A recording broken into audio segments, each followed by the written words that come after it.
Dr. Levatino, we'll begin with you. Welcome. Thank you, Chairman and members of the committee. I only have 5 minutes, so I'm going to get right to it. Second trimester D&E abortions performed between roughly 14 and 24 weeks of gestation. Your patient today is 17 years old. She's 22 weeks pregnant. Her baby is the length of your hand plus a couple of inches. And she's been feeling her baby kick for the last several weeks, but she's asleep on an operating room table. You walk into that operating room scrubbed and gowned, and after removing laminaria, you introduce a suction catheter into the uterus. This is a 14 French suction catheter. If she were 12 weeks pregnant or less, basically the width of your hand or smaller, you could basically do the entire procedure with this.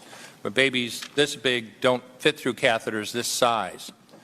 After suctioning the amniotic fluid out from around the baby, you introduce an instrument called a Sofer clamp.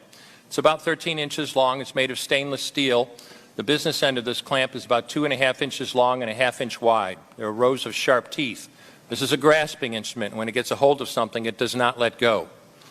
A D&E procedure is a blind abortion, so picture yourself introducing this and grabbing anything you can blindly and pull, and I do mean hard, and out pops a leg about that big, which you put down on the table next to you.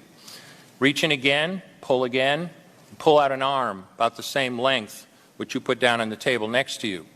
And use this instrument again and again to tear out the spine, the intestines, the heart and lungs. Head on the baby that size is about the size of a large plum. Can't see it, but you pretty good idea you've got it if you've got your instrument around something and your fingers are spread about as far as they go. You know you did it right if you crush down on the instrument and white material runs out of the cervix. That was the baby's brains. Then you could pull out skull pieces. And you have a day like I had a lot of times, sometimes a little face comes back and stares back at you. Congratulations, you just successfully performed a second trimester D&E abortion. You just affirmed her right to choose.